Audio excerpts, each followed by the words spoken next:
Good afternoon again. My name is Brendon Granger. It's a pleasure to be with you. Thank you for staying back. I know it's always difficult after lunch. Everybody wants to get away. Just as background, I've been involved in hotel energy management for about 10 years, and I've been helping hotels with their technology for 30. So imagine an industry that is responsible for the same carbon emissions as a country. Let's take South Africa, for example, as a country. That is the global hospitality industry today. So we have 80 million hotel rooms in hotels and a further 2.4 million in the pipeline. So it's undeniable that energy management is basically playing a big part. And as we look to the future, the challenge basically is if we want to meet the Paris Accord, we need to reduce carbon emissions in hotels by 66% per room by 2030 and 90% by 2050. Now, when we set those targets back in 2015, we thought 2030 is a long way away. It's not anymore. So there's a lot of pressure on governments to do that. I suppose the question is, as the hospitality industry, can we rise to meet that challenge and still maintain our growth? And I think the good question is, we can. There are a lot of sustainability measures. And today I'd like to give you just a high-level overview of some of those things that can be done. Hopefully they resonate with you and you can take away at least one or two ideas. At the end of the session, I will make my presentation available, so I'm going to have a QR code that you can scan if you would like that. So why energy management? Well, it is one of the biggest expenses in hotels, second only to labour. So if we can reduce energy costs, it goes directly to the bottom line. Also, from a sustainability point of view, and you probably, if you were here and you just heard this panel, Booking.com in their latest sustainability report, 76% of those people they surveyed said they would like to travel more sustainably in the next 12 months. So from the hotel industry's point of view, this signifies a significant opportunity to meet rising demand. On top of that, there's growing government pressure. As I said, our government has set a target of 2030 for a number of things. That is fast approaching. So they're going to be putting pressure back on us as an industry to help them meet those targets. So it's becoming increasingly important for hotels to stay ahead of the game. One of the things you've probably heard of is the NABERS rating. The NABERS guys are actually here. It's the National Australia Built Environment Rating System. It's a simple system that allows comparison of energy across various industries. Commercial buildings is one, hotels, shopping centres. It's been around for 20 years, so it's not something new. What it is proven is what gets measured gets managed. And it's been a real success. In the 20 years that it's existed, it's actually saved $1.4 billion in energy and reduced 9.9 million tonnes of CO2. It's been obviously in the commercial office space, primarily. There are some hotels that are NABERS rated, but only a few. In the commercial office space, it's been responsible for 42% reduction in energy and a 53% reduction in carbon emissions. Now, whilst it's not compulsory for hotels, I was literally talking to Michael Johnson, the ex-CEO for Accommodation Australia, 10 minutes ago. It is coming. The government has already said that NABERS is what we're going to use for our procurement policies. And already, as of July this year, on the government list of hotels, the NABERS rating for the hotel appears there. Now, the government are not yet saying you need to stay at a 4.5 star rated property, but that will come. If history teaches us anything, that's exactly what happened in the office space back in 2004, so 20 years ago when NABERS came in. The other thing that's happening, you may have read, the Treasury Laws Amendment Bill was only passed on the 9th of September. What that means is that mandatory carbon reporting will come into effect as of January next year. It's going to start with large organisations, go to medium, and then go to small. So large organisations will have to report carbon along with their financial reports on an annual basis. The other thing that's happening in New South Wales is the government is talking about source separation of organics. Okay, they're doing that because they have targets zero waste to landfill by 2030. If this gets enacted, from July 2025, hotels, supermarkets, etc. will be responsible for sorting food organics separately. So there's a couple of pressures there. The other thing that we're seeing, a key trend, is the growth in green finance. So there's more capital available basically for hotels to fund these initiatives. It's a good opportunity. And we've got some good examples here. ProInvest as a group has made significant inroads in this area, along with REL Bank.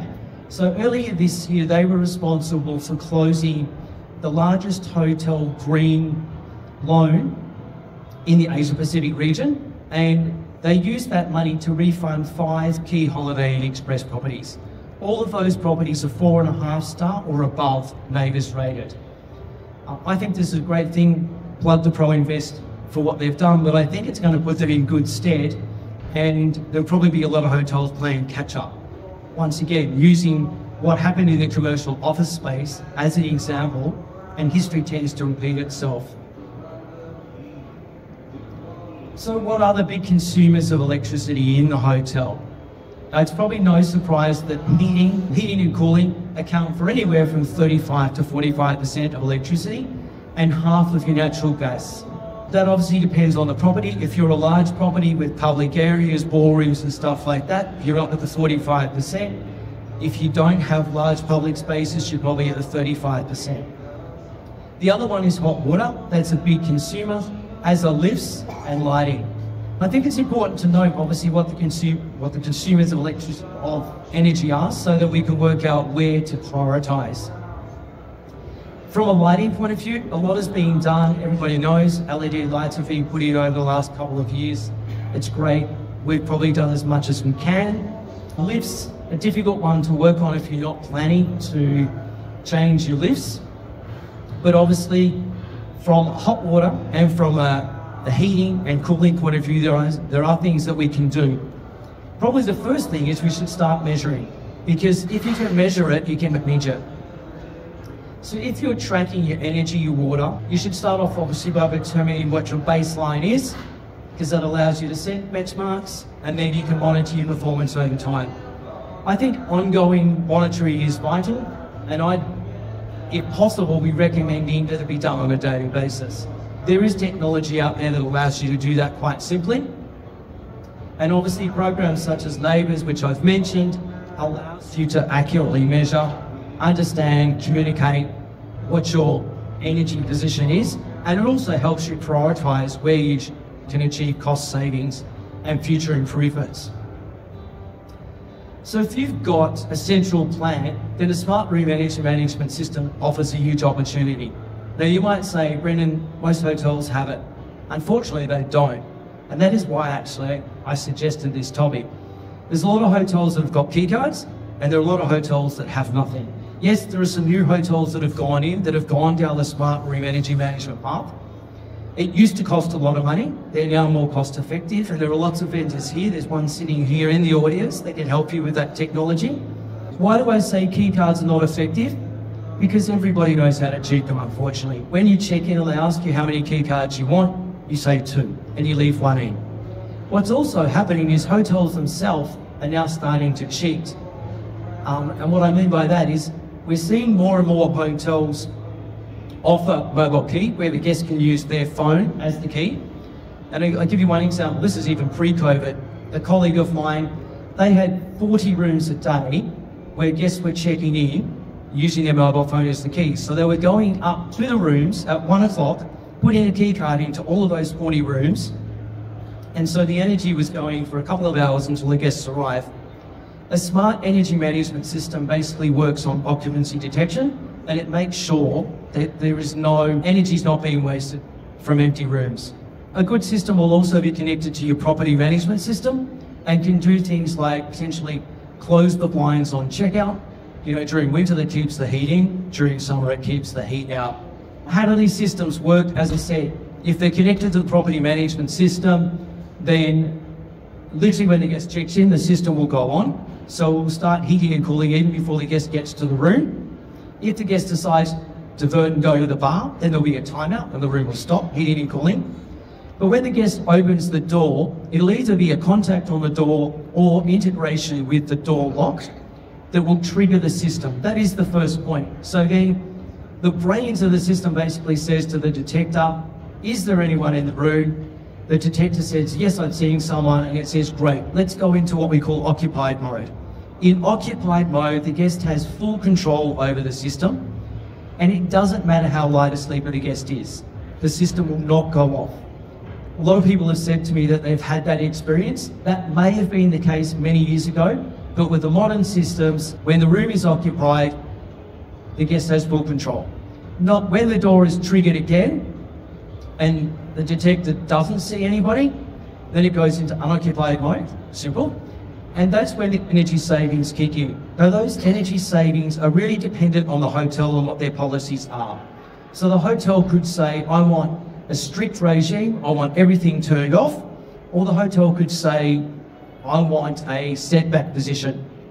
So when we say setback, we mean, like here in Sydney, just to give you an example, we might say, let's set the low temperature at 18 and the high temperature at 25. So during winter, the system would kick in if the room gets colder than 18 to warm it up, and in summer it would kick in if it gets hotter than 25 to cool it down.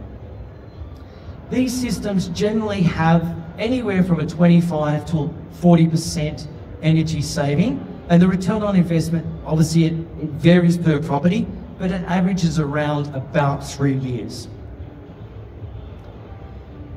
If you've got split systems, then the smart systems I'm talking about don't always necessarily work, because split systems don't let power being cut to them. It reduces the life of the split system, and some manufacturers will actually void the warranty. There are systems out there that will work with split systems.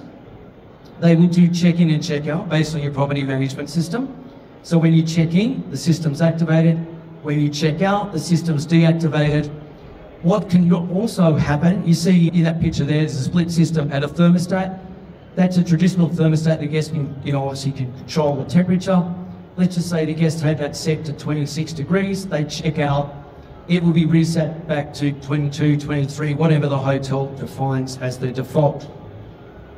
The energy savings from these type of systems generally come from limiting the low point and the high point that the guests go to with the temperature. So let's just say it's summer, the guest sets the thermostat to 16, but you've set a low point of 18. The thermostat will show that it's sort of trying to get to 16, so the guest sort of thinks that's where they're going, but it will only ever go to 18.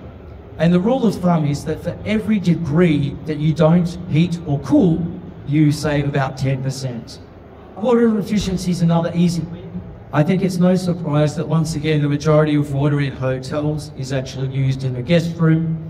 So if you implement low flow taps and water efficient shower heads, you can save about 20% without compromising the guest experience. Now, I think the key is not compromising the guest experience. It is possible. I've got colleagues that in 5-star hotels that have put in these solutions and have not had any negative guest feedback. We talked about hot water being a big one. A number of hotels I'm aware of only this year have actually gone to heat pumps as a more efficient way of producing hot water. There's a big push on these heat pumps at home, but they are available commercially as well. So what they do is they use heat from the air and the ground to heat the hot water rather than electricity, and as a result they're more energy efficient. So there's generally a 60 to 70% saving on these sorts of solutions. They are more expensive to install than a traditional system, so the upfront costs will be higher, but that 60 to 70% saving should see a return on investment in about 3 years. But the key thing with these systems is the reduction in greenhouse gases. Because they're using renewable energy, they're significantly better than gas and electricity. So you will traditionally see a 74% less emissions than an electric heater and 76% than a gas boiler. So if you've got a property and you're looking to reduce your carbon footprint, then this is a good way to do it. At the same time, there are generally government rebates or incentives around looking at this sort of technology. One of the most cost-effective solutions is actually staff training and awareness. And I say awareness because, in my experience, sometimes the team are not aware that their behaviours or actions are actually not great for the environment, costing the hotel money. Just to give you an example, once again, a colleague of mine is a chief engineer at a 5-star hotel. We're going back a couple of years, but he noticed that his weekly waste cost jumped significantly in 1 week. Now, he knew that occupancy hadn't changed, so there's really no reason for that logic to happen. So he took a visit to the dump master a couple of times during the week, and on one of those visits, he noticed somebody from banqueting actually throwing half-full plastic water bottles into the dump master. So I had a bit of a chat with the guy and said, well, is this something new? And it's like, yeah, this is, we've decided it's too hard to empty the bottles. So I explained to him, obviously they're plastic, they should be recycled, and the fact that you're actually putting them in half full is adding to the weight and is actually a cost on the business. So just through having a discussion then with the banqueting department, not only were they able to save money and tick the compliance box, but the previous guys were talking about, having your staff be aware adds to that whole, social tourism side of the business.